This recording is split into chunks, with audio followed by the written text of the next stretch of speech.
Constipation جب ہوتی ہے تو اسٹول ڈرائی ہونے لگتا ہے، وہ سخت ہو جاتا ہے، اس کی وجہ سے جب وہ گزرتا ہے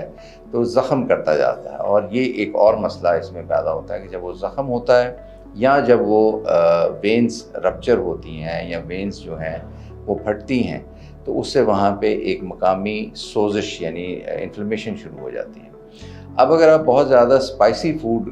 کھاتے ہیں تو پھر یہ ہوگا کہ جب بھی وہ فوڈ گزرے گی تو وہاں پہ اس انفلیمیشن میں اضافہ کرے گی، اور پھر آپ کو وہ درد کی شکایت شروع ہو جائے گی، چبھن کی شکایت شروع ہوگی، اور ایک فنامنا جسے ہم ٹینسمس کہتے ہیں کہ آپ کو بہت زیادہ تکلیف ہوگی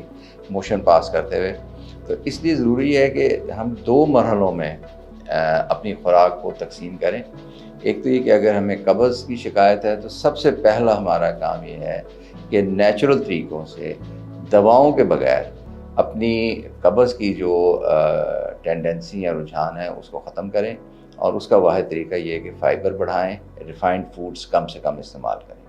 اور دوسرا یہ کہ پھر بہت زیادہ مرغن یا بہت زیادہ مسالے دار چیزوں سے پرہیز کریں تاکہ جو سوزش پہلے سے وہاں پہ ڈیولپ ہو چکی ہے اس میں مزید اضافہ نہ ہو اور نہ یہ معاملہ ہمارے لیے مزید تکلیف دہ بنے۔